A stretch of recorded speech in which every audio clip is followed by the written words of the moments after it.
And we're live, ready to do a Dynasty startup mock. Flojo, what's good?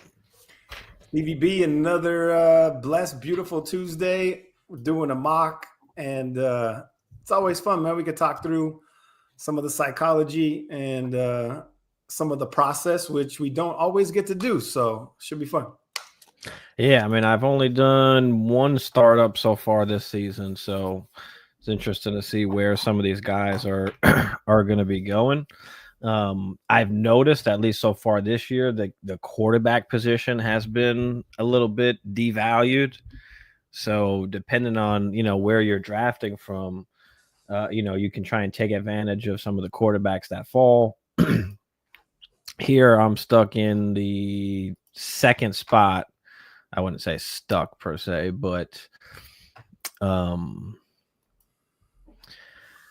you got the main top three-ish quarterbacks, the Josh Allen, Lamar, Jaden Daniels, however you want to slice it is fine. And then there's kind of question marks after that. Like, do you start going wide receiver or do you take some of these other quarterbacks? I think I've done 2 startups this season, and we lost, I think, 2 leagues. So I'm curious to either try a new strategy or roll out what I've done in the past, which 3 quarterbacks back to back to back. In the last 2 startups I did not happen. So Really? I know this is Dynasty, and I know it's nice to lock up, that QB for life. But I'm gonna play the cards a little bit different. I know we're a super flex 1.5 PPR tight end premium. I'm gonna play this a little bit loose, and I'm gonna roll the dice on some quarterbacks I got a little bit later, man. Who I got some faith in. Who I think combination of youth, upside. We talked about a few of them, but I won't spoil the bag just yet. Well, yeah, I mean, you're at the back end of the draft this year. Like, that is my favorite spot, in that back end of the draft, because you can take advantage of, some guys there. So it'll be interesting to see how some of these, GMs here navigate that back end area and what goes down. So,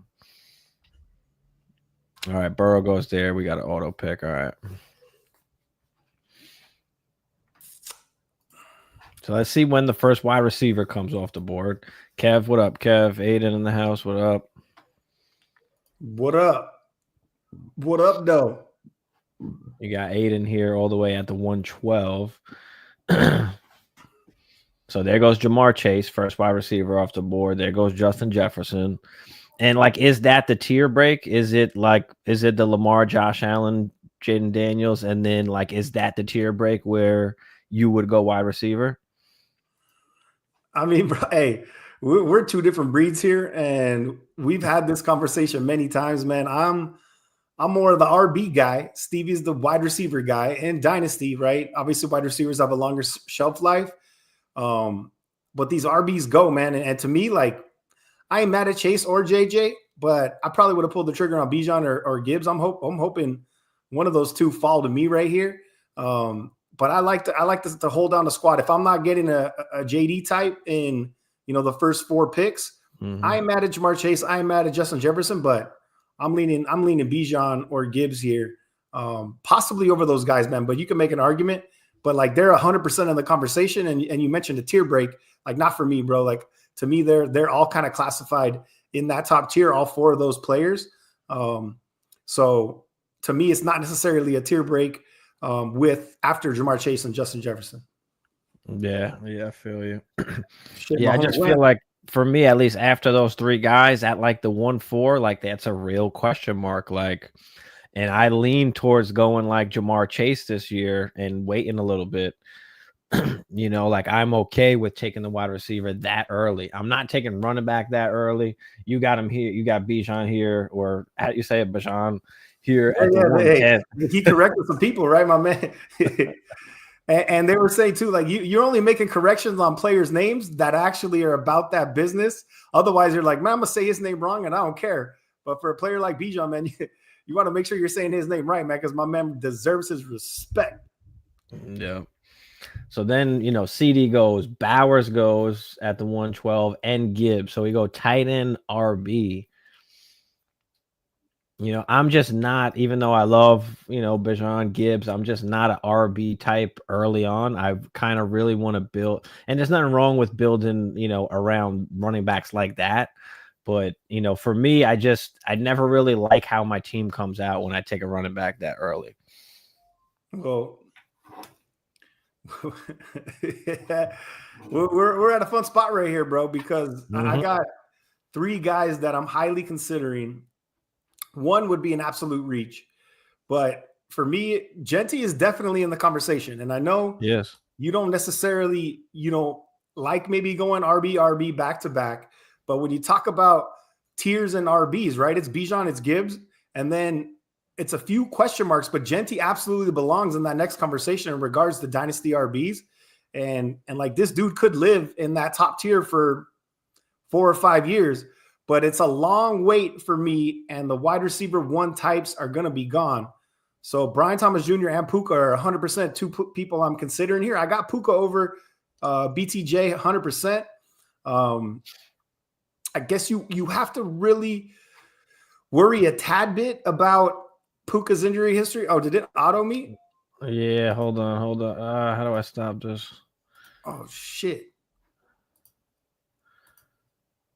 All right, so BTJ went. I probably would have went Puka. So I'll go Puka. Hold on. You're good. Of my boy. Who do you want, Puka? Yeah, give me Puka.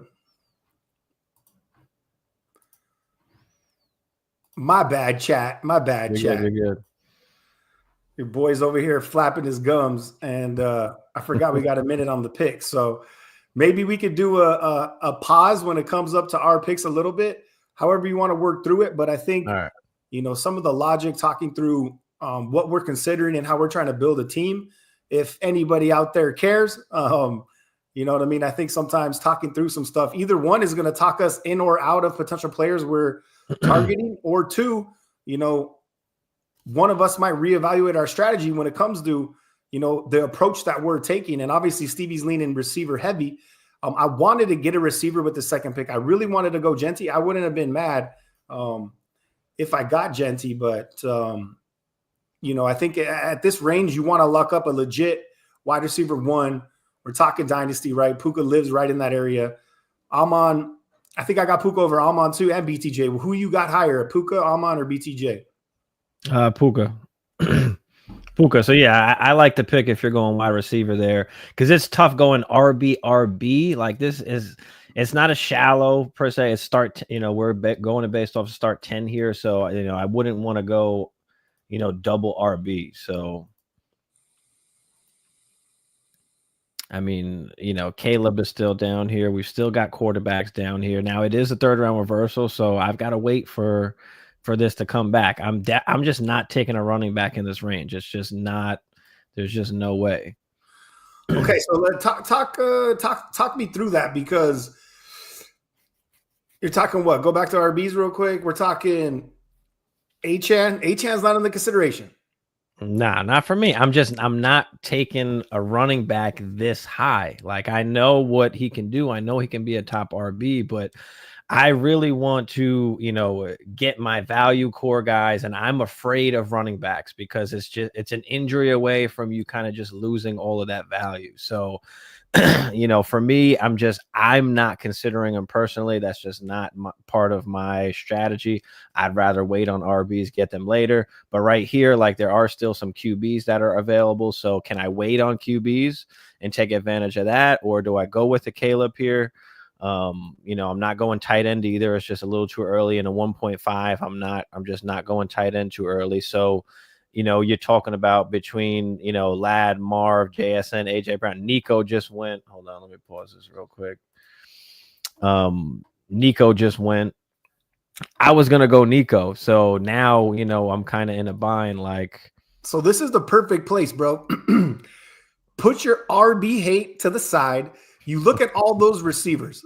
To me, none of those guys, I'm like, I need to have one of those guys, right? But if you look at that RBs, in my opinion, Achane is a tier break, right? And then we're talking Bucky, we're talking, Chase Brown, we're talking JT, we're talking those guys. But in my opinion, Achane, it stands out the most, unless you want to go QB. Achane absolutely is a tier break at this spot, and I know you hate doing it. and you probably still won't do it.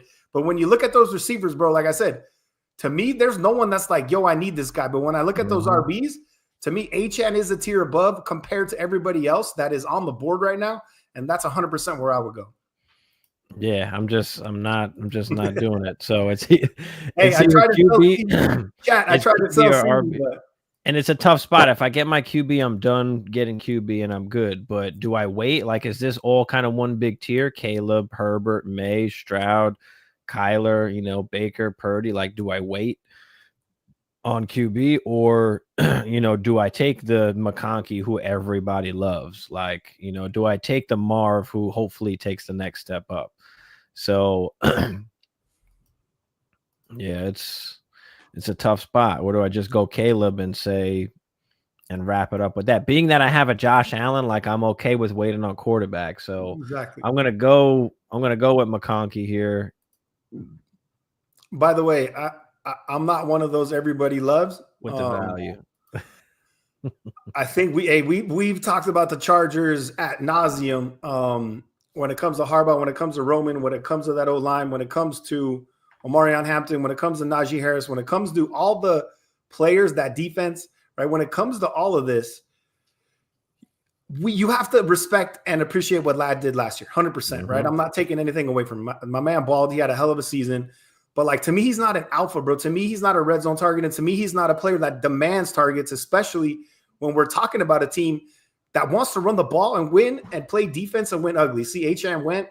I'm a little bummed, right? Because to me, that was my tier break too. And,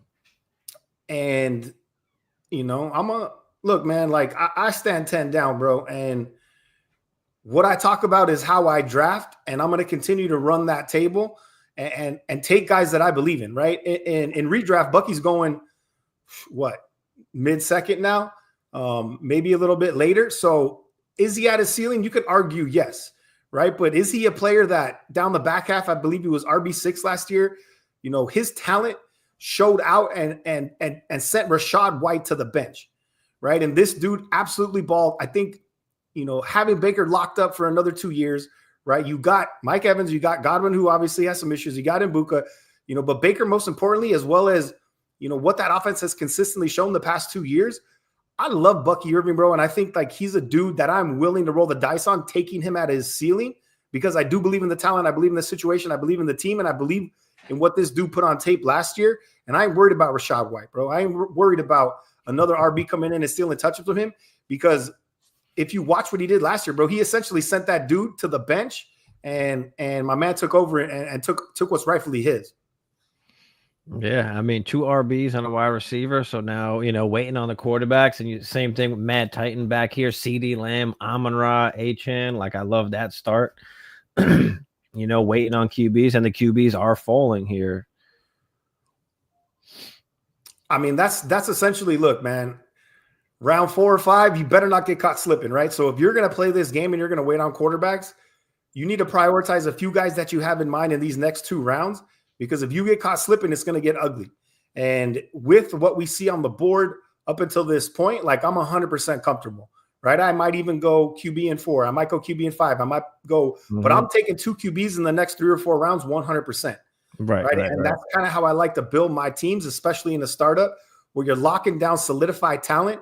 You're taking quarterbacks that are on the younger side, right? That still have a nice window to extend their career, but have potential upside and value in correlation to where you're taking them in this draft. You know what I mean? And I like playing that game. Yeah, right in the middle here. Jefferson, McBride, Wilson, another one. JSN goes. So waiting on these quarterbacks.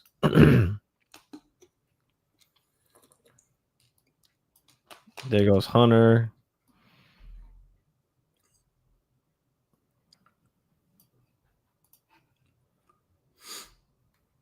So I'm curious, right? People that went wide receiver, quarterback, or if this dude goes wide receiver again, like, what is that going to look like? I'm curious to see what his RB core looks like. I know you don't care, but I know there's other teams, and I'll try to evaluate them as real as possible for me. But I'm curious to see what that RB room looks like. And look, if you can lock down 3 or 4, well, there he goes, right? So you play the dice and you roll it like that, like JD, Nico, JT, bro. That's a team from the 3 spot that I really, really like, and I'm not mad at that at all. Yep, I like it. I like it. So now, where do you go from here? I feel like some of these QBs are a pretty good tier here.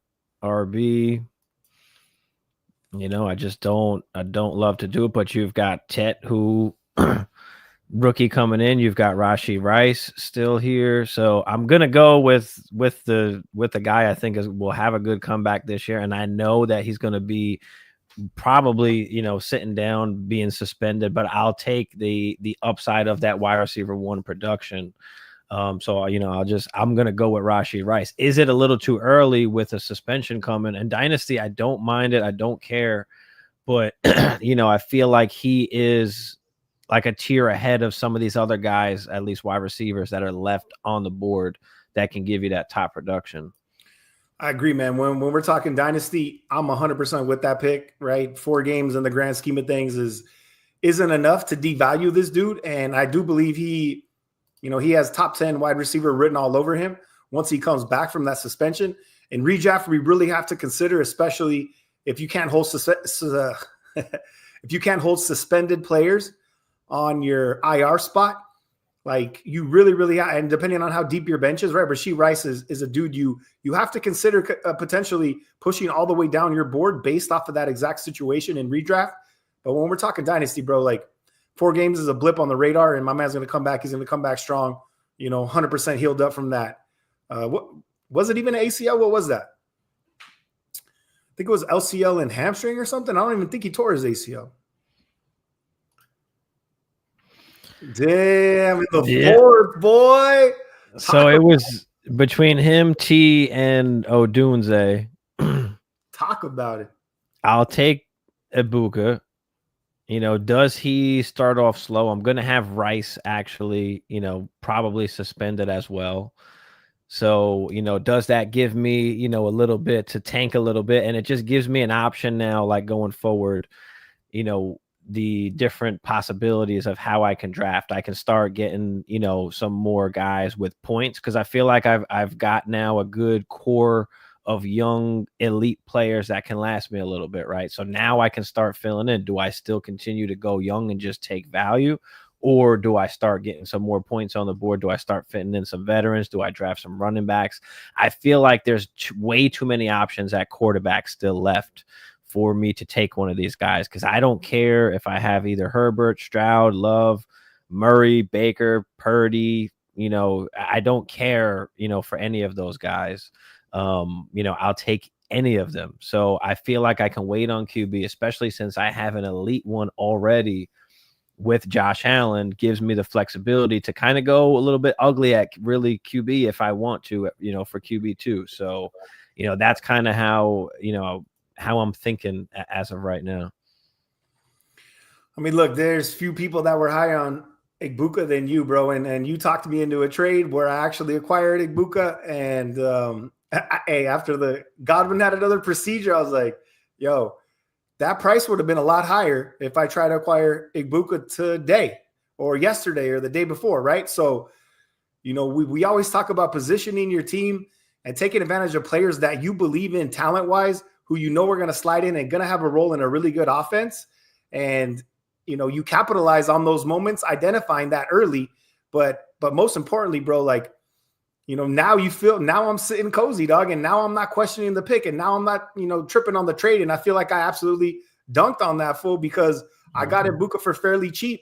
And now it's looking like if this dude starts and he balls and Godwin's hemmed up and Godwin is hemmed up all year and maybe something lingers, like this dude, I think is going to position himself really, really well to have a hell of a season, even in his rookie year with Godwin still involved. So I ain't mad at that pick. I really like that pick. Now, so on this back end, right, there's a few RBs that I like. There's 3 or 4 receivers that I like as well. But to your point, like no one's like, I need this guy. And I think at the turn, right, you have a few players in mind, but if there's a player that you have to have on your squad, like you absolutely take him first, even if it feels like a reach. And that's exactly what I'm going to do with this next guy, right? I tell you, I stand 10 down, and I'm going RB again, Stevie, because I want to see how gross it gets for you. And I'm gonna, and I know it doesn't bother you, but it would absolutely bother me rolling out no RBs until the 5th round.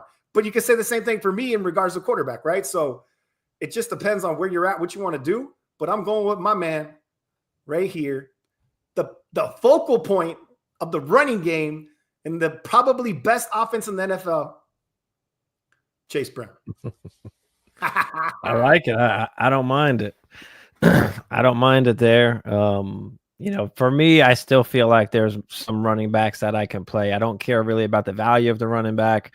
I'm just going to look to get some points, you know, when I need to. But, you know, being that my build, I have, you know, some young guys, and then, you know, Rice, who could be out, Ibuka, who could have a slow start. But going back to Ibuka, the opportunity is there because without Godwin, if he can establish himself in that slot role, which Godwin has said that he wants that role, he likes that role. If Ibuka is in that role and producing, you know, do you just pull out Ibuka? Like Godwin can play on the outside as well. So, you know, do they just move Godwin outside and play, you know, Ibuka in the slot? And that's a spot. I feel you, bro, and like I said, I think that's a pick that could absolutely work out for you, and I am mad where you got him. So right now, look, I'm in a little bit of a squeeze because there's 2 receivers that I really like here. One feels like a reach. I probably should be considering quarterback, but I'm not.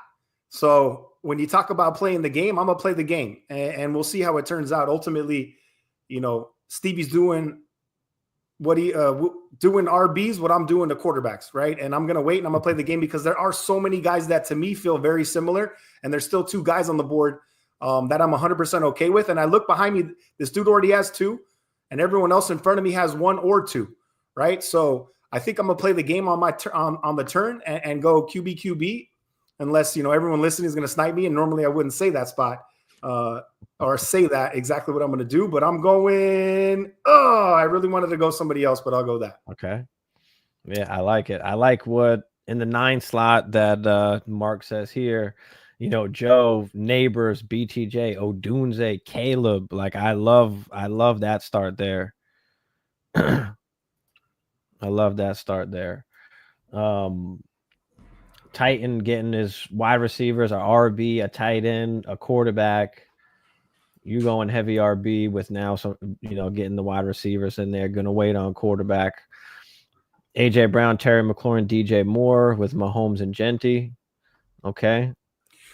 Do me a favor, bro. Talk to me about Patty Mahomes, right? I know I don't know. So is this a dude that you continue to believe in, even though he's shown us, you know, top 10 to 12 is kind of where he's living now. And I know, you know, he's going to produce, but he ain't going to be the Patty of old. Where are you at with Patty in regards to where do you think he's going to finish and how he's finished the last 2 seasons? Well, I think a lot kind of just changed. Like the defense wound up being really good, and they were able to just kind of change how they played. They took away the deep ball, so a lot of it is more, you know, dink and dunk now. But the guy could throw, you know, 40 touch, had a career season with this no stud wide receivers with Juju Smith-Schuster. So, you know, at any point in time, he can go for 40, 50 touchdowns, like 5,000 yards. So he's always going to have that name value. I think that at the 1-8 here, you could argue is a little bit early compared to some of the other position players that you could take because of the production that he is giving you right now. But at any point, he could, you know, he could go off. But he's a player that, you know, you can try and trade out of and get similar production from, you know, another player, but he's always going to have that high upside and that name value. So he's always going to be a safe quarterback to have. But does that upside really exist though, bro? Like I feel like with that defense and how they win games super ugly, right? They're winning, you know, 2017. Like once Reek left, I really feel like that upside disappeared. And Travis Kelce kind of being on the tail end of his career, getting long in the tooth and not doing what he used to do. I don't see it at all, bro. I don't see the upside in Pat Mahomes whatsoever. You know, we are talking dynasty, we're talking quarterback, so age isn't as important. Real life, obviously, he's the baby goat, but I just don't see it, man. And Patty Mahomes is a dude I have on none of my teams.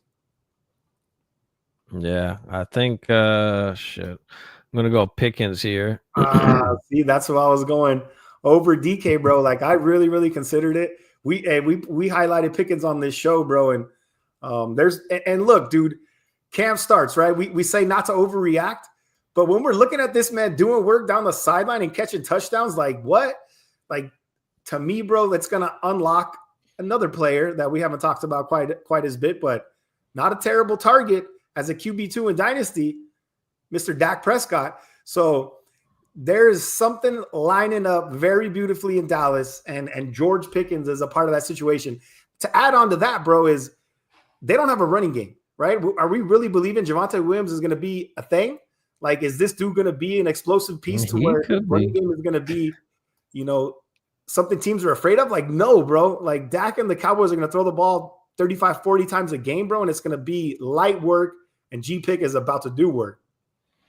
So right here is like a tough spot because there are still some good running backs I could take, but I know that I got to wait for this thing to come back around. And the quarterbacks that are left, I feel like I'd really be taking a chance going ugly waiting at that point. So I feel like I can go there's either two guys I'm looking at here. And I could go with the new sexy younger guy, or I could go with, Mr. All Reliable. I just love Jared Goff. I just love, he's going to give you 4th hour with 30 plus tutties. He's been a top 10 QB the last 3 seasons without rushing ability. So like, he's just a safe quarterback too. And he's not like old. What is he, 30? I mean, quarterbacks are playing, a little bit longer. So I'm not worried about the age. My other guy who I was going to look at was Michael Penix there. So it's either between those two guys. The wide receivers, I feel like, is a really big tier that, I can take any of those guys. And I've already got a core of young wide receivers. So I feel like I had to lock up the QB2 there. And look at my man Ozzy, bro. Went 3 quarterbacks, no RBs on the clock. Bold move, Cotton, right? I know we're talking about Superflex and you want to have a decent QB3, but to me, bro, I'm not prioritizing quarterback over starting roster ever. If you're nice with it and you can get in them DMs and you can make some moves and trade, maybe, right? Maybe you're selling Bo Nix for something saucy. But to me, bro, like this early, I am not prioritizing the 3rd QB. And I'm curious to see he still doesn't go RB. But so I tell you why I like it though. It's a value pick because look at all these guys. Look at all these guys around him. During the season, you cannot trade any of these players to get a quarterback in Brock Purdy. George Pickens, Derrick Henry, Mayfield, CMC, Jacobs, DJ Moore, Junkins, Metcalf. You can't trade any of those guys, to get a quarterback of Brock Purdy's caliber in a super flex league. At some point, somebody's going to need a quarterback. So I actually like the value pick there in this particular situation. I mean, I disagree, bro. I get what you're saying, but like, what did we talk about?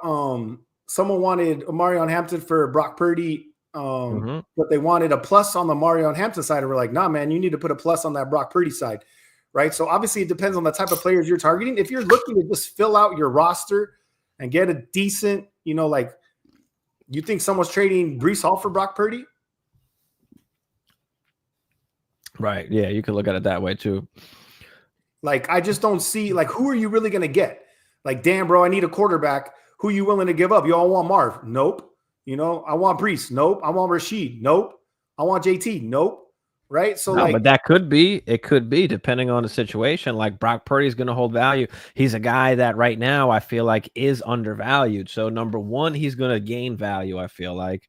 And number two, now you have 3 quarterbacks to play with. And at some point you can take advantage and, and make a trade. Maybe you hold on to Purdy. Maybe it's Bo Nix that now you can trade. Maybe you just roll with Love and Purdy. People love Bo Nix out of those 3 guys. So, you just have options. You have options to work with, compared to what players are still left on the board. During the season, if you wanted to get, Derrick Henry plus for Brock Purdy, like, you can do that. So I just feel like it's a safe asset to bank your value at that point in the draft compared to the other players that are there. You're just holding the value in a place that it's not really going to decrease. A lot's got to happen for Brock Purdy's value what are you to running out though, decrease. bro? That's my only question. What are you running out? Like where are you competing and what does your starting roster really look like? And what are you running out on a weekly when you're holding a third quarterback that you can't start? Right. So in that situation, to me, yes, everything you said is essentially true. Right. But by week 4, when you're 0-4 because you didn't solidify anybody on your starting roster, and let's just say no quarterbacks get hurt, where is your value then? You kind of torpedoed your season already, and you're not going to get the value you're hoping for early in the year unless a quarterback goes down. So I think it's a little risky. I really wish T-Law made it to me. I love Penix. I was taking Penix before T-Law, by the way. But T-Law, Penix are my combo quarterbacks in startup leagues that I can wait. Where do we go? We got them in 5. They went in round 5, right? If I can get a 5-6 combo on both those guys, especially when I'm at the tail end of the draft, I love it, bro, because I've already solidified my roster with supreme talent. Let's see here. Don't love... Aiden says, are you taking Mahomes or BTJ first?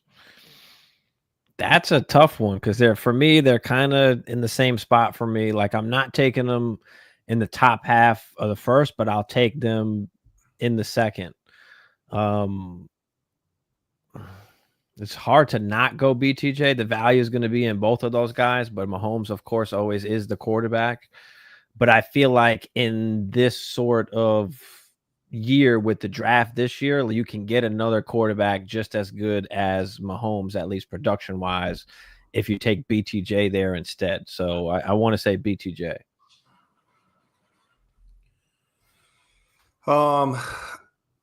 So Ricky felt like a reach for me. There's a couple other receivers that I did like. We were running up on it a little bit in time. Look, man, concerns with Ayuk, like Jawan Jennings, he's a decent player. We got into him a little bit, I think, in one of our last pods. But in my opinion, bro, right now the table is set for Slick Rick to do his thing and absolutely line up to be the wide receiver 1 on that team. Although I think it's important to say George Kittle is the wide receiver 1 on the 49ers. And I think he is probably the best value in redraft leagues this year around that 4th round. So I'm highly targeting George Kittle this year. I do believe he will be the wide receiver 1 on the Niners, but I do believe Ricky Pearsall's in a situation where he has an opportunity, bro. And we saw him flash in a few games last season to where it's like, yo, this dude can play. And to me, his style, how he separates, how he gets open, he has good hands. He's the perfect receiver to match what Brock Purdy does, right? He wants to throw on time and he wants to put the ball in a certain place. He doesn't have the most overpowering arm talent, but my man's super accurate. And he puts the ball where he needs to be, and it's up to those receivers to be in the right spot and make a play. And to me, bro, Slick Rick has decent big play upside after the catch as well. I think he's primed to fit a really, really good situation. He just has the ball. He just has to take advantage of it, bro, and he has to do work with his opportunity right now from weeks 1 till however long it takes Ayuk to get back. Damn. I wanted to take either Chuba or Tyreek here because now I've got options. Like, do I start taking some points here? I've got some older guys, Evans, Adams. You've got some younger guys. Burden, Sutton just got the contract, right? Ayuk is down here all hurt. Do you go Kamara, Monty, Pacheco? You've got some older running backs in this situation here. Tight end. I feel like I could wait on tight end. I don't want to go quarterback. I mean, bro, I haven't even hit the tight end tab once yet. Like, yo, miss me with some tight ends, man. It's a player that I'll never prioritize 100%. 2, 1. It's a tough spot. I'm gonna go Sutton, and I don't really love it, but I feel like at this point in the draft, I could just take some. You took Bryce, huh, homeboy? Try and take some points. I didn't want to go QB. That could have been an option as well. There goes Pacheco.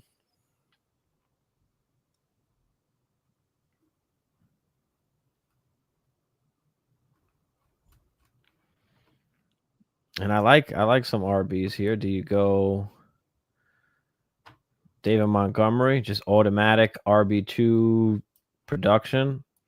Do you go Alvin Kamara, who's just always a RB1 no matter what? I think to me it's AK here, bro, especially Yeah. with Rashid on that 4 game. Mhm. You don't love it in Dynasty, but to your point, man, my dude's just gonna get it done. That's all AK has ever done his whole career. And you talk about needing points now. You mentioned a player like Tyreek in that spot where you draft a Rashid Rice, where it's like, yo, I ain't really worried about it. I got like your receiving core obviously is solid, so you're not really tripping too much on that. And I think AK is the perfect RB for your team in this exact situation with the Rashid Rice on your squad too. Yeah, I just feel like all these guys here, there's not much really like value wins really at this point in the draft. So, let me get what I need right now as I got now Alvin Kamara as my RB1 in this situation, and there's still some more RBs on the board. There's other wide receivers as well. So now is my I had that opportunity to choose whether do I just keep trying to pick up young talent. Like I could have went Luther Burden, I could have went Trey Harris. Instead I said, you know what, let me go Sutton, let me go Kamara, let me give myself a shot to still compete this year, being with the players that I have. Like it. Kind of stuck in this next one, but like the 9 spot wanted Caleb. That would have been great RB after Junkins and Caleb. Yeah, that would have been CMC. So he says CMC's a wide receiver too. Look, man, Yeah, that 100% is true. an argument as well, right? CMC's going to do work. He might be the wide receiver 1. Shit. Hey, bro, you see him make that catch, and then my man landed a little weird on that knee. I'm like, yo, dog, take it easy, old man. You got to take it easy. Yeah, I mean, we're through 8 rounds right now. Putzer in the 1 slot here. Lamar, Marv, Brees, Tet, Warren, Flowers, Young, Pacheco.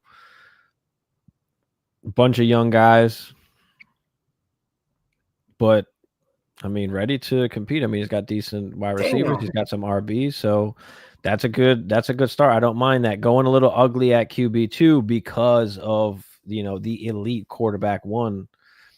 And then Brees Hall, even you could argue, is even a good pick there as well if he gains value. But Brees even said it himself. He's like, I'm not their guy. He knows they don't like him, or they don't want it. The problem is they probably just don't want to pay him, so they can't have him have like a great season. I'm kind of torn here, man. I was hoping JF fell. Justin Fields, kind of in a tricky spot here.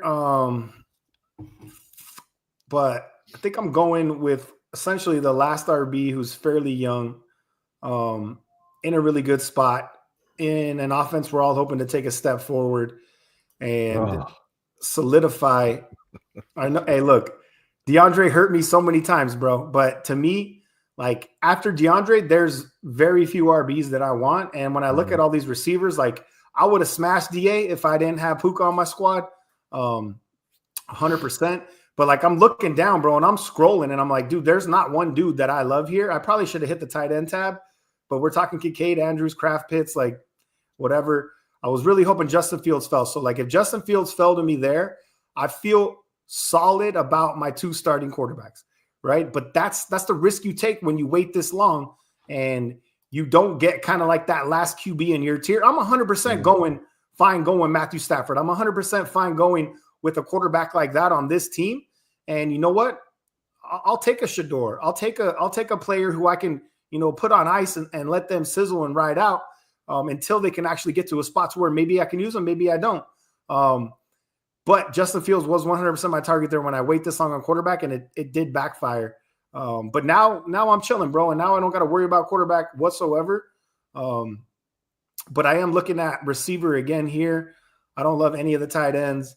And, I would consider Dart, bro. Talk to me about Jackson Dart here and then solidifying your QB room with an older quarterback, but at least locking up what we think is the potential future for the Giants.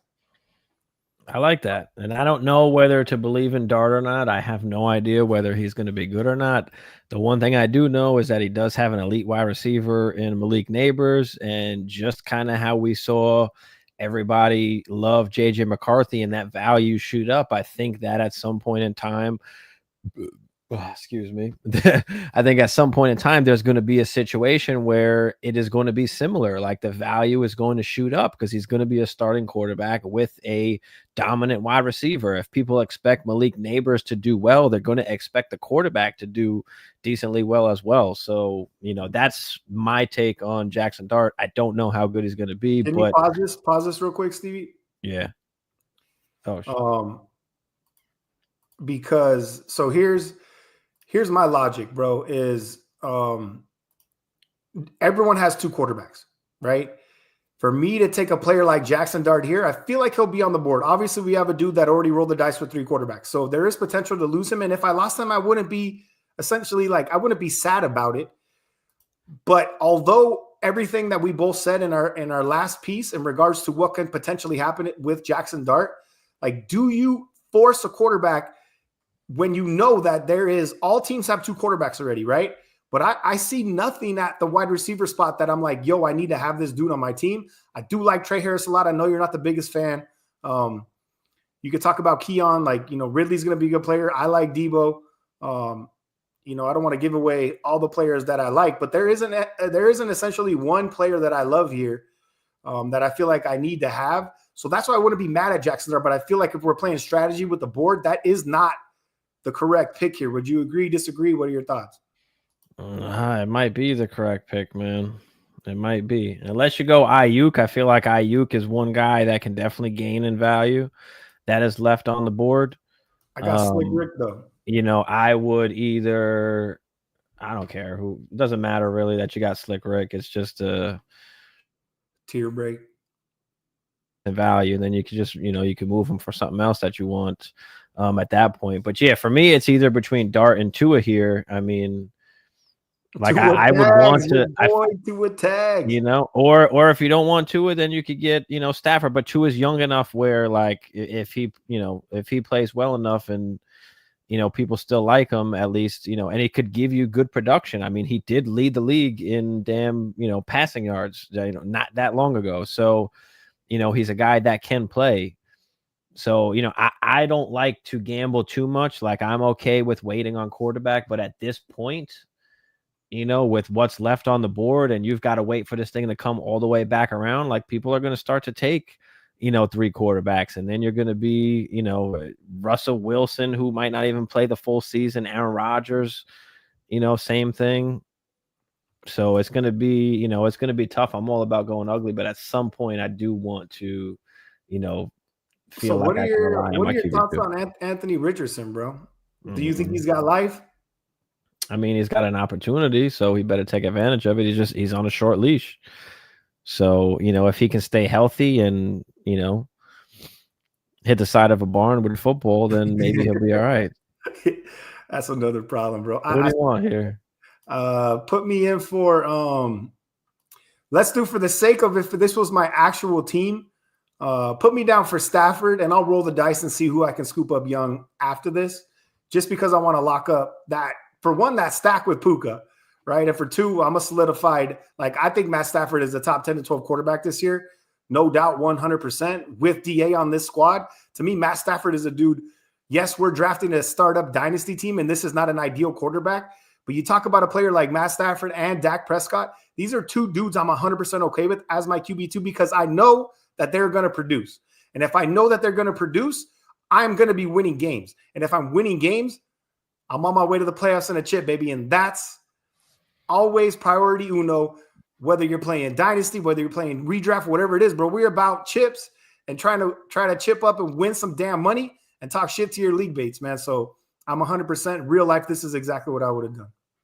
Yeah, I mean, Stafford's got hopefully a few more years left. Already got some back soreness, so don't we all, we'll see how that goes. Look at Aiden at the 112 spot where he went Bowers, Gibbs, May, Stroud, and then just starts hammering out, wide receivers with a hammer tight end, a hammer running back, and then, a bunch of wide receivers here, some young guys, some core guys he can try and build around, sprinkle in some, veteran presence with Devontae Adams, and he's got himself a team that could be, competing. So I like that there at the back end. I ain't mad at that too. Actually, looking at it, and the first player that pops for me is Chris Olave, right? And I know we've talked about him as well, but I think this dude, has created so much hesitancy in fantasy players where you're like, what do I do with Chris Olave, bro? How do I feel about him? Is he going to get hurt? Is his career going to be over? Or is he going to ball out and finish as a top 15 to 17 receiver as the number one target on a really terrible team that's always going to be chasing points? Like, can Slut, whatever the hell you say his name is, Tyler Schluck. Is this dude beyond mediocre and absolute trash? Real possibility. Is Spencer Rattler the answer? No. So that is obviously baked into where his value is, but him as a player and what he means to this team, I think that's a good pick, bro, because I'm slowly warming back up to, I don't want Chris Olave to I think I'll take him as my wide receiver 2 on a dynasty team to maybe this dude can actually turn a decent season and talk about gaining some value and flipping. Like he's a player that could potentially do that this year. Yeah, well, he's valued low enough to give you a major return. There's a possibility there. So, I love, Chris Olave as a buy right now in Dynasty. And I like him there at that pick with, the other guys that were on the board. So comes back to me here. Sam Darnold goes. There's still some QBs on the board. Still some RBs, still some wide receivers. There's still quite a few tight ends. You can tell this is a Stevie B mock room because all the receivers are gone. And I somehow ended up with 4 running backs, which isn't my priority ever. I like to go 3 and then have a solid receiver core, but everyone took receivers in this draft and waited on running backs. But, this is the Stevie B, draft room. So I am not surprised whatsoever. I love Josh Downs here. Downs is a nice piece as well, but I'm gonna take the quarterback. I'm taking Tua. I'm gonna take Tua again. I feel like I have a good core of players already that now I can try and take a chance on a quarterback like Tua and store that value there, and then when the time is right, I can, try and trade that for, something that I need here. I'm going to wait a little bit because I don't know how many people are in here, how many people are actually listening. I can't do it on this team, unfortunately, but this is a player that I do want to talk about. And I guess we could just talk about for the sake that it is a mock. But Tyrone Tracy, I know Cam Scatterboo has looked nice in camp, but there's a lot of people that are Tracy greater than Cam Scatterboo, right? And I know draft capital isn't there, not really for Scatterboo either. But when you're comparing those 2 RBs, who do you prefer, and do you believe in Tyrone Tracy as a running back? I mean, Tracy had opportunity last year, and he did good. I mean, he wasn't great, but I feel like he's a guy that he's replaceable. So that's the scary part about it, is at any point in time they can draft anybody or trade for somebody, and it is what it is. I think that at best he's a high-end RB2, and maybe he is just a bona fide RB2, and that's absolutely fine. But it is, kind of replaceable production. And then you've got Scatterboo, who is a great pass catcher as well. So it's just who's going to get the majority of the pass catching work? And it looks like, at least so far, you see Scatterboo out there catching passes. So it's hard. I think he has limited upside in an offense that we hope that is good, but what if they're just not that good on offense, as they usually are not? And, the touchdowns aren't there. So you've got now a low volume running back and a not so good offense that's sharing the backfield. And, does that equate to enough production? Yeah, I'm a little torn there because Scatterboo is one of the players I love most. That RB 4 or 5 coming out of college, 4 or 5, I should say. But Keon went, so Keon was and then of course this dude takes Dart because he heard me talking about him, and there's no way Joe McGibbon was going to let me get Jackson Dart, make me pay, right, for not taking the dude. But Mm-hmm. I want to key on the fall, right? Because I'm close enough around the turn to where there's some older receivers that I'm 100% comfortable with. But since I lost a little bit of youth, I'm going to go. I think I'm going to go a little. Let's see who's on the board for tight ends. I got Bijan, so I normally wouldn't take Kyle Pitts, but Kyle Pitts is 24, right? And Darnell Mooney got hemmed up with the shoulder. And I know I got Bijan, and I normally wouldn't do it. I still might not do it. You know what, bro? I'm going points, and we'll see what I can scoop up on the end. This is a player that I really like that we've talked about as well. It's going to be Stephon Diggs. I don't know if it's going to time me out, but please put – there you go. No, I got it. Yeah, nice. So Stephon like Diggs, yeah, dude, he's a player I think that 100% not on the PUP, ready to go in camp. We all want Drake May to be that guy. We want him to take a step forward and be the player that we're hoping that we saw flashes of last year. We went on a whole tangent on how, at least I did, how Stephon Diggs is that missing puzzle piece to Drake May's ascension as a quarterback. And I think that him landing on this squad, being with the Kyle Williams, who a lot of people like, who I think he's going to be a really good player too. But to me, bro, Stephon Diggs is in line for 100 targets minimum and is a player that I'm absolutely targeting. In redraft, Dynasty, obviously, he's an older cat, but I think he's got a couple years left. And Stephon Diggs, I think, is a player that's going to return some decent value week one. Yeah, I mean, at this point in the draft, there's not, at least I feel like for me, there's not enough upside that's left on the board. And I'd rather have the production than taking the chance on, some of these guys that are left here. So if you are looking to compete, I love, the Diggs pick. If you are looking for just, some value and some upside, then you can go with some of the younger guys here. But yeah, I like the Diggs pick there. I love the Kyle Pitts pick. I think he's going so late that it's worth the upside that is there. I mean, he still has been a top 15 tight end the last 2 years, and we still argue that he's trash, but on a better offense now, like, does he score some more touchdowns, which kind of can shoot him up? It's not that hard to be a top 5, top 10 tight end. So I love taking the chance there with Pitts. I really consider Pitts. I probably should have been my pick, to be honest, but because I have Bijan, like, I got issues with double rostering players on the same squad. But at some point in the Dynasty League, bro, you don't have a choice because our benches are so deep. I did go Jalen Milroe, right? You talk about a dude like Jackson Dart, who has obviously a clear path because Russ probably isn't going to make it through the season. But, like, I know they gave Sam Darnold some money. And Jalen Milroe wasn't a player that I essentially really liked coming out of college because of his accuracy, because of his inability to kind of, show certain things that quarterbacks need to do.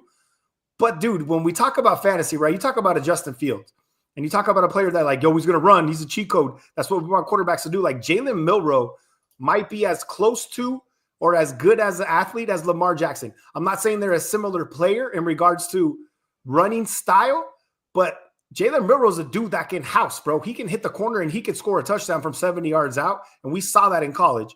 So I'm rolling the dice on a high upside player who underneath a quarterback that I don't believe in necessarily, because Sam Darnold crumbled. Yes, he outplayed and showed everybody, like, this dude is decent, but it's Kevin O'Connell, it's Justin Jefferson. It might be that foolproof offense, which maybe gives us a little bit of legs with JJ McCarthy. But in my opinion, Sam Darnold is not the solution to this team in regards to the future at quarterback.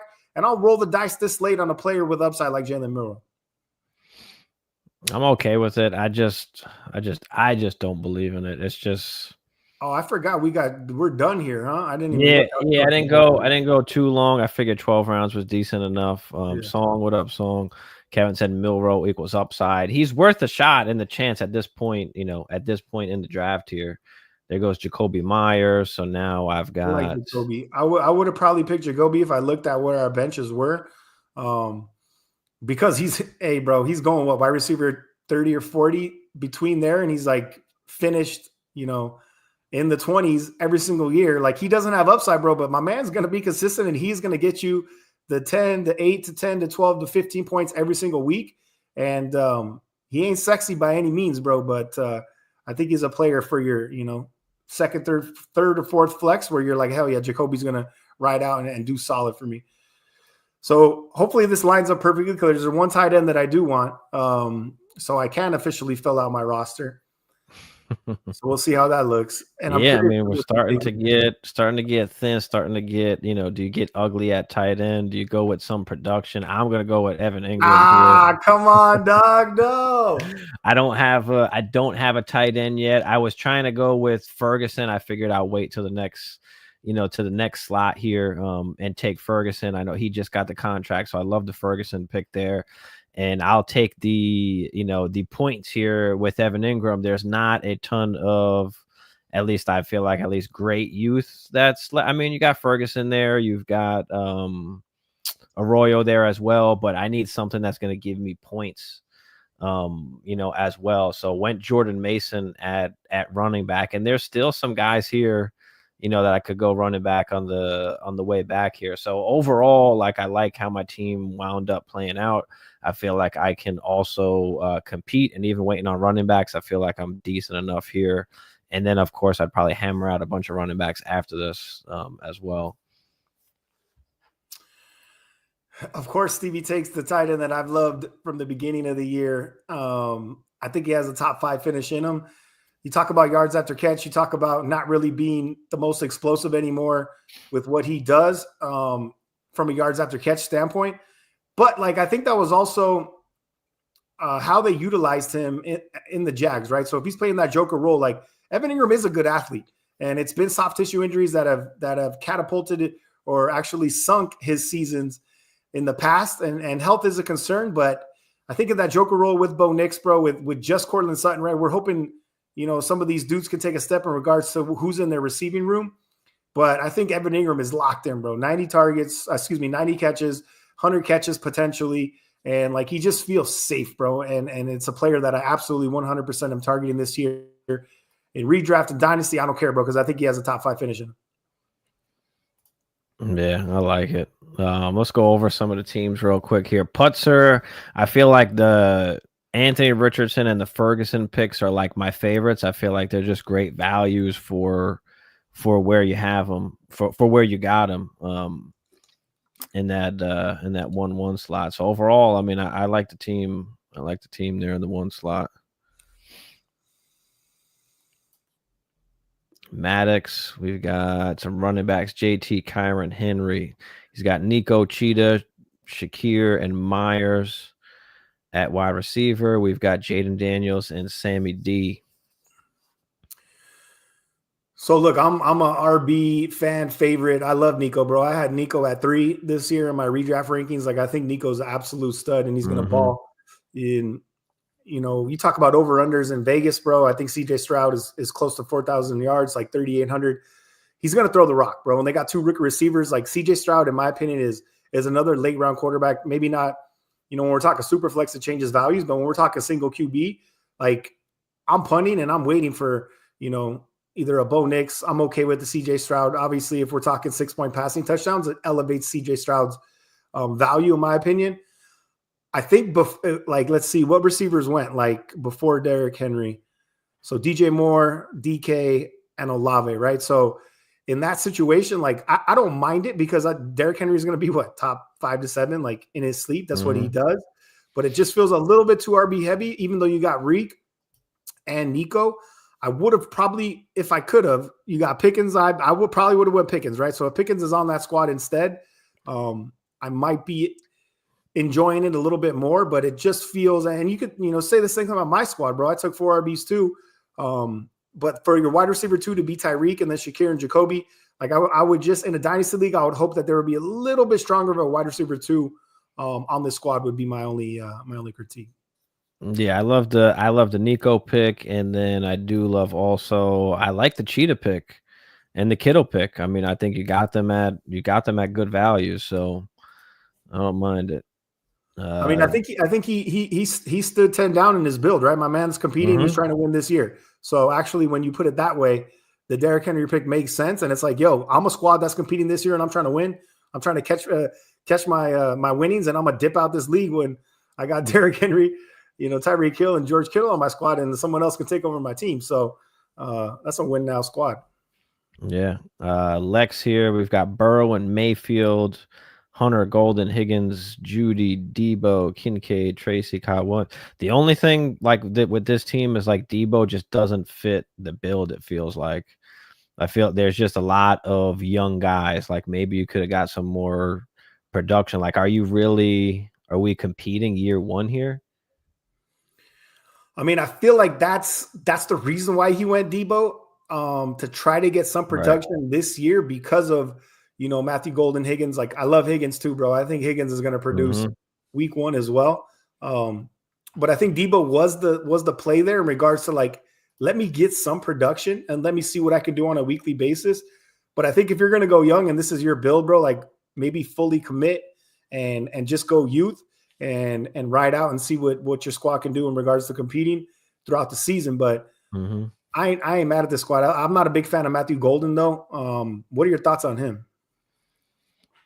I mean, I think he's got an opportunity, but are the Packers going to just spread the ball around? Are they going to use him correctly? I feel like they don't even use Jaden Reed correctly, or enough. You know what I mean? So that's the tough part about it. But they did take him in the first round. So are they going to, pepper him with targets? Is he going to be that, that target hog that, they most likely tried to draft him as being a first round pick? So I think he has an opportunity. I think Jordan Love, is up for a big year this year, coming off, injuries last year, but he was a top 5 QB, 2 years ago. So, I think there's an opportunity with some of those wide receivers there. And then, with Jacobs in the running game, that there's going to be opportunities for these wide receivers. So they just need to grasp it. I mean, you saw what happened with Christian Watson. I mean, he had tons of opportunities, couldn't stay on the field. So there's opportunity there for someone to take that wide receiver 1 spot in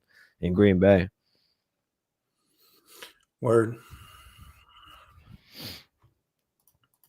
Ozzie, Chase, JSN, Bo Nix, Jordan Love, Purdy. We spoke about that earlier. I love the Hubbard pick there. Jordan Reed is a good value down here with all these guys. Godwin, Pittman, Stevenson. Not bad. It's just what can you turn into the value that you have at quarterback now? I mean, Chuba's RB1? Yeah. So you can't feel great about that. Ramondre, we'll see how long that lasts. But yeah, bro, essentially, like you got to be in the mix and you got to be shopping. Like Bo Nix, in my opinion, is the sexiest QB you got on this squad. And I'd be shopping Bo Nix to see what I can get. But, I personally, bro, like I love Chuba too, but I like Chuba as my 2 or my 3 in particular when it comes to a dynasty league. But obviously, like I said, bro, we all have preferences. We all have, the way we like to build teams, and everyone builds teams differently. And guess what? All teams win differently, right? And I think, after injuries, and you can say, and it is a true statement that RBs obviously carry a higher injury risk. So you're not necessarily banking on them. But for Chuba to be my 1, I don't feel great about it. But I guess you got to see what you can turn into any one of those quarterbacks in regards to a player that you can slide into your lineup and get production starting every week. Yeah, then you need Worthy to be good. You need Reed to be good. You need Godwin to come back. You need Pittman to not have a broken back. So, I don't mind the wide receivers. I like the build. It's not bad. And I don't mind Chuba being my RB1 as long as you've got guys that can score points. But you just need your top guys, those top wide receivers to produce. JJ, Wilson, Higgins, McBride, CMC, then goes with McCarthy and Fields, Pollard, Warren, Sampson, follows up with some RBs. My only concern with having Fields as the QB2 is I don't think there's any starting QBs that are left at this point. I can't remember. But, is Fields the guy of the future, or is he just like a 1-year rental? Like, I'm fine with having him as your QB2, but what's going to be your plan for going forward? Do we really think he's going to have a good enough season where he gets a contract? I mean, look, I'm assuming that's what he's banking on. And, if you made me give you an answer today, I would say I think Fields plays himself into some sort of an extension or a year two, depending on how good or bad the Jets do. If the Jets are terrible and they're in the top 5, bro, they're taking a quarterback, right? I think that that's a real situation. So a lot of pressure and a lot of weight is on this dude's shoulders for him to produce this year to get them out of that top 5 range to where they would have to give up quite a bit to get there to take a quarterback. And if they're like, yo, this dude played well enough, and, Garrett Wilson balled and he has that stack, like, I think he can play himself into a year two type of extension. And I do like Justin Fields, bro, but, that is a concern and that is a question that you have to ask yourself. But like I said, if you made me answer that today, I'd say I think he does play himself into a year two type of deal with the Jets. Yeah, but I love the wide receivers. I love the tight end. Like, it's overall a good build, but just that QB2, we are taking a little bit of a chance there. But you do have enough guys with value to, try and plug up that QB2 slot. As long as JJ McCarthy works out and everything goes good there, you can try and get another QB2 if you need.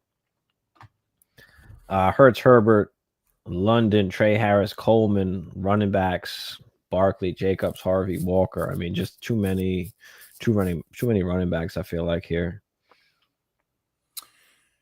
Look, I love running backs, bro, but I feel like Barkley and Jacobs, you're feeling really, really good. And maybe that's the point to where you pivot, unless you absolutely love Harvey, which I don't. And I don't think Stevie does either. K-Dub, I can't quit you, K-Dub. You'll always be a player that I'm down to roll the dice on. But yeah, so if we went, let's just see what receiver went after. So Worthy, Golden, Zay, Sutton, Tyreek, Jaden Higgins, right? Like, if you go a Worthy or a Zay there, I think that helps your wide receiver 2 case quite a bit instead of a Harvey. And you're rolling out with a Saquon, Herbie, Hurts.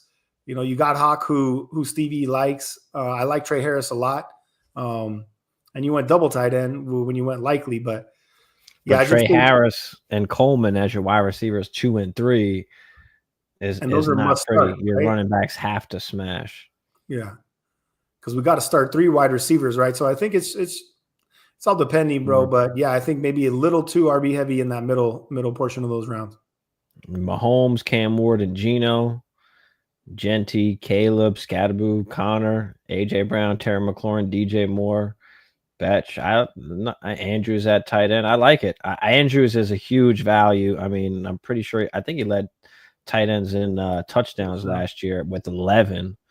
So still a guy that's going to be involved in the red zone. Likely right now is also a little bit banged up. So 69 targets, though. I mean, that's supreme efficiency. I know. You definitely want to see more targets, but the days of his 100 targets are probably gone. But if he can get, 70-ish targets and get this 600 yards and almost double-digit touchdowns, he's going to continue to be, a top 10 guy. I think I low-key like this squad. His first 3 receivers are solid. Genty and Caleb. I love Caleb too, bro. Like, even in redraft in the 6th round, like, to me, that is a player I'm targeting every single draft, 100%. Cam Ward obviously has his question marks. He's a rookie. He's looked good so far. But he's got Calvin Ridley and who else? So kind of a little unsure on what that's actually going to look like in regards to that offense. But they're going to be bad, bro, and they're going to lose a lot of games. And I think that's obviously an opportunity for fantasy points. So, but I kind of like that squad. Yeah.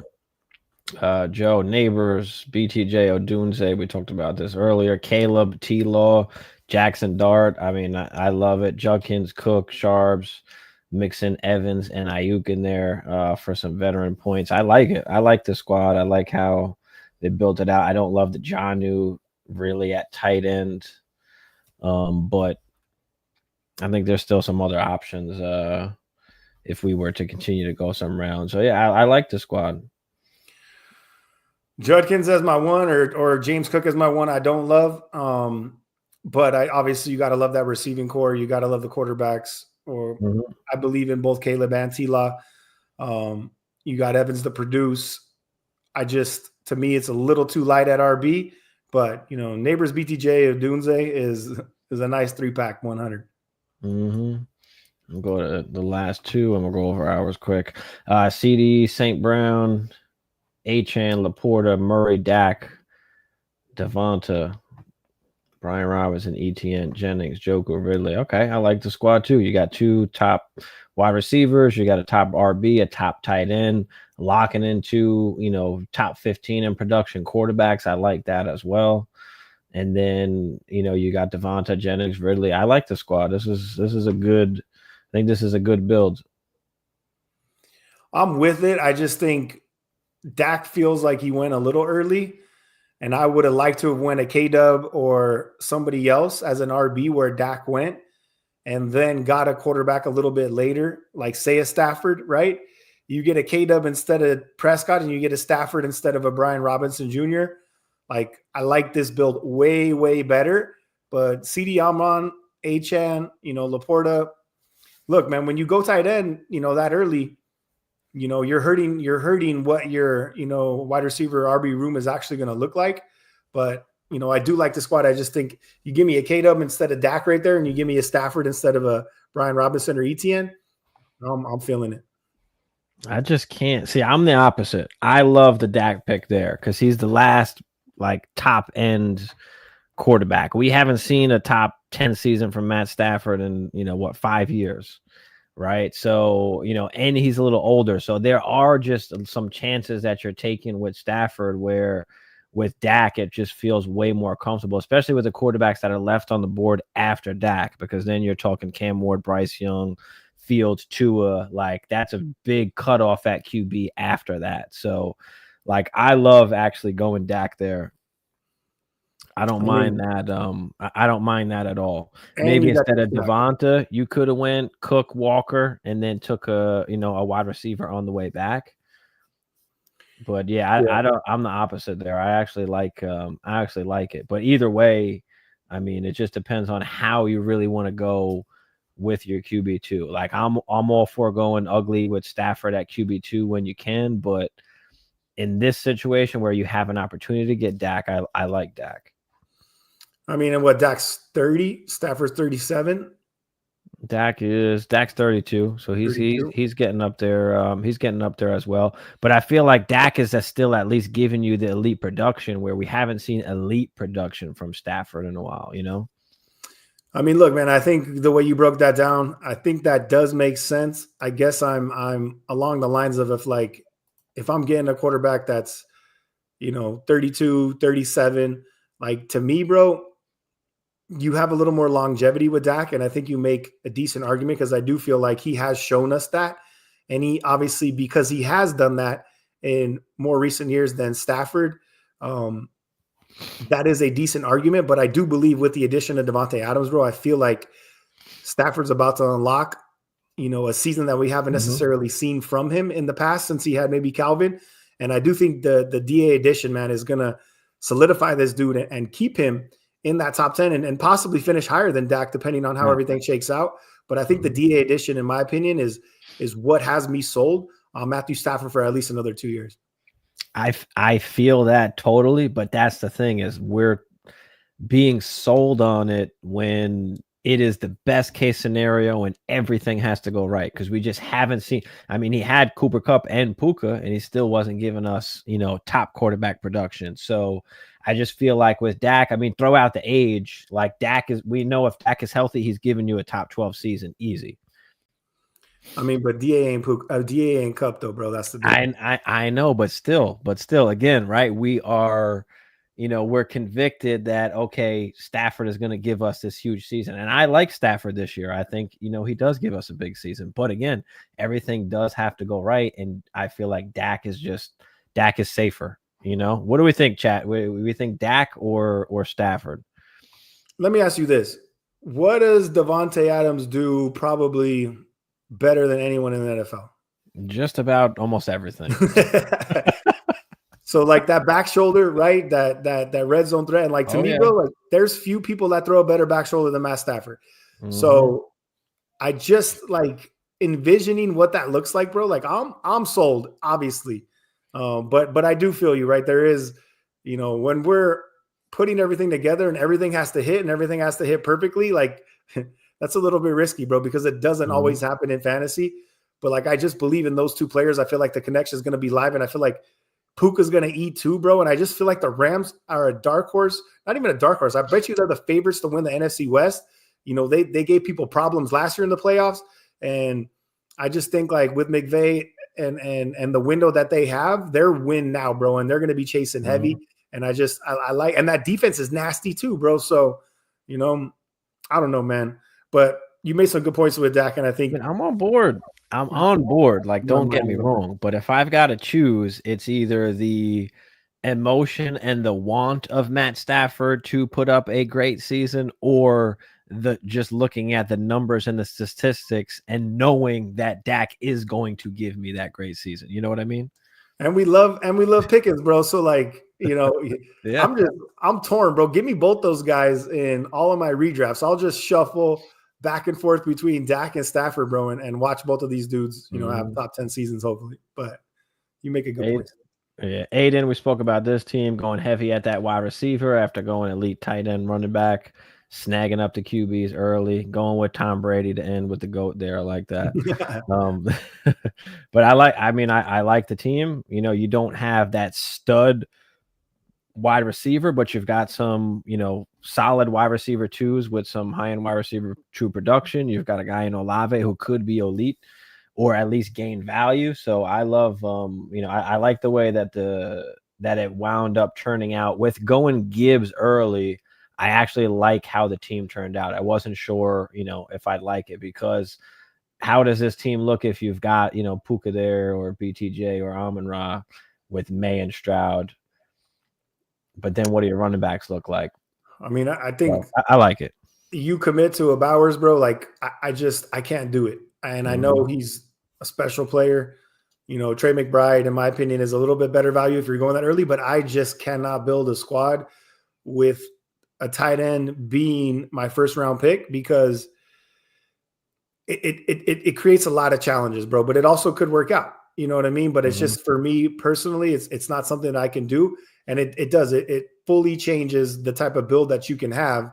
And, you know, mix in with the foot, you know, if you're just rolling out Gibbs and you got one quarterback and you got a bunch of wide receiver twos, like Brock Bowers is good, bro, but he ain't going to carry your squad. So, you know, a little bit concerning there in regards to where we're at with depth at the RB position, because essentially it's just Gibbs and, you know, Jameson Williams and Jordan Addison. And we had that conversation, bro. They're like essentially the same guy, where Addison feels a little bit more consistent. We don't know what Burden's role is going to be. You got DA, which we just, you know, we choked him for a little bit. So, but yeah, I'm in a 1.5 tight end premium. I'm not taking Bowers in the first. In a 1.75, you could argue he is a mid first round pick, because he's putting up Justin Jefferson, you know, CeeDee Lamb numbers. But in a 1.5, I'm more weighting towards like the mid second to take that, you know, to take that Bowers McBride type. So I feel like it's a little early in a 1.5, 1.75 or 2.0. Then you are absolutely fine taking them that early. But that would be the only thing there. I mean, we kind of talked through all our picks as we kind of went down, but overall, like last comments, at least on your squad. I mean, look, bro, we're talking Dynasty. We're talking Bijan. To me, he's not in the tier by himself, because I love Jahmyr Gibbs just as much, but Monty's still there. Until Monty's fully gone, he doesn't have the upside that Bijan has. You know, talk about a player like Puka, bro. Like 110 grabs, I feel like is his floor. Yards after catch, bro. Big body receiver, like focal point of the offense. You know, Puka's going to do work. I love Bucky and I love Chase. Like, to me, you know, you talk about two RBs that I'm trying to target heavy that are on a lot of my dynasty rosters already, and they're going to be on my redraft teams. Like, I absolutely believe in these two guys. I like DK being the one there. He got a fat contract. Like, he ain't going nowhere. Obviously, QB play after Aaron Rodgers is a question mark, but we'll see what that looks like. Michael Penix Jr., bro. I love Drake London and I love Michael Penix Jr. I think what this dude put on tape in the last 3 weeks of the season, yeah, will we like a little higher completion percentage? Yes. Will we like, you know, a little bit bigger numbers? Yes. But I do believe, you know, he's in a great position to kind of show out, bro. And I think I just love his ball placement. He throws a beautiful ball, bro. Like, something about lefty quarterbacks too. I like Penix a lot. We talked about Stafford, Ricky and Swift. I don't love either player, but I do like both players. And then Stephon Diggs to give me, that solidified, starting value points right now, I think is solid. And I went Travis Kelce. I got sniped from my boy Evan Ingram because Stevie just did me dirty like that. So. I mean, Swift is always a tough one. He's got good opportunity, but Ben Johnson once did fucking draft Gibbs and was like, Swift, get the fuck out of here. Like, he can did. You blame him though? Like, and to be fair, he tried to give Swift the workload. Like he tried, but he was incapable of handling the workload. So now that he's with the Bears too, does he even try to do that again, or does he already know? I know Swift ain't it. And is he trying to get all these other guys, involved and have these other guys have opportunities? Like, because I don't think Swift is the goal line back regardless, right? It looks like that could be Roschon Johnson or even Monangai, who knows? Or, is he the pass catching back? Like, so I just don't know what we're going to get out of Swift. I think he's a good gamble to take if you can get him cheap enough. But like at that point in the draft, like, do you just take a proven guy like James Conner instead? I mean, I would have loved to get Mike Evans, bro. Like, Mike Evans was 100% my target. Oh, yeah. That would have been perfect for me. And he got sniped. But you look, Luther Burden. I couldn't go DA because I have Puka, ETN, Ayuk. James Conner, I guess, is the one player you can consider. Obviously, Swift's a little bit younger. I do like the Bears offense, bro. And I do believe in Caleb. And I think that Ben Johnson knows what he has with DeAndre Swift. Roschon is a decent value late in drafts, but I think Swift has that job until he doesn't. And it's not going to be all his, right? Because I think Ben Johnson knows that he can't handle that.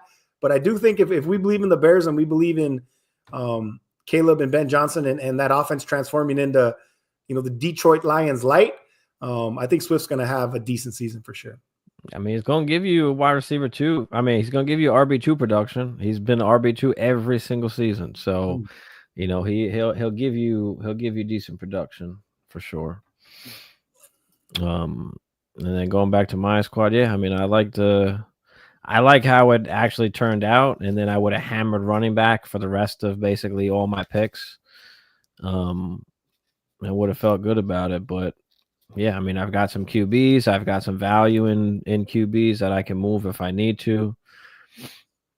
I just don't have, at least I feel like I don't have that dominant, wide receiver one, but I've got a bunch of, good core guys that I can build around. So like if you went, let's just say Kyron over Rashid, or you went Kyron over Igbuka, I mean, you hate Kyron, right? But like what, Travion? I don't hate him. Chase Brown, like what RBs went after that? I mean, CMC feels Travion would have been Travion or Chase Brown. Probably would have been. They were thoughts for sure, but I just decided that I'll just take the value in Ibuka, and going back to when we believe in a player and taking those chances, like Ibuka is one of those guys as well, but now he's actually like showing it. So yeah, I'll take the wide receiver over the running back, because I'm happy that like I've got Kamara, I've got Jordan Mason. Like I feel like I'm going to get good enough production out of those guys to feel comfortable in our RB room. I mean, I love Jordan Mason, bro, but are we going to see weekly production out of him until Aaron Jones gets hurt? I mean, you want to think like they're going to use him at the goal line. Like that feels like an obvious play, but A. Jones has been nice with it at the goal line his whole career, bro. My man can punch it in. Mm-hmm. Obviously, health and age is a major concern, and a giant receding hairline. But my man, give me RB2 production every week. That's all I'm looking for. Just give me a double-digit point. Give me like 10 points from the RB slot, and I'm okay if I've got McConkey and Rashid Rice and Ibuka and Pickens doing what they're supposed to be doing. Then I'm gonna be okay. I would be okay. We'll have our big games, but like if JT was there instead of Rashid, would you have won JT? Nah. Hey, there ain't no Brees was a thought, but nah, I'm taking the upside in the wide receiver. I don't want to throw all my value into a guy like JT at that point in the draft. Not that I don't like JT. I like JT. He's on a couple of my dynasty teams, but I'm not drafting him up here over a wide receiver like Rashee Rice.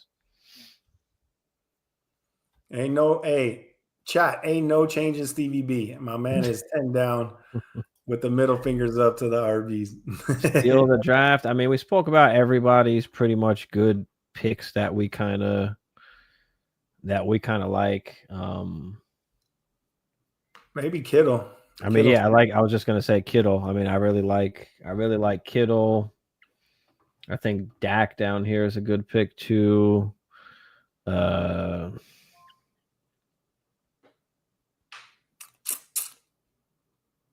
mean, getting Purdy there is good.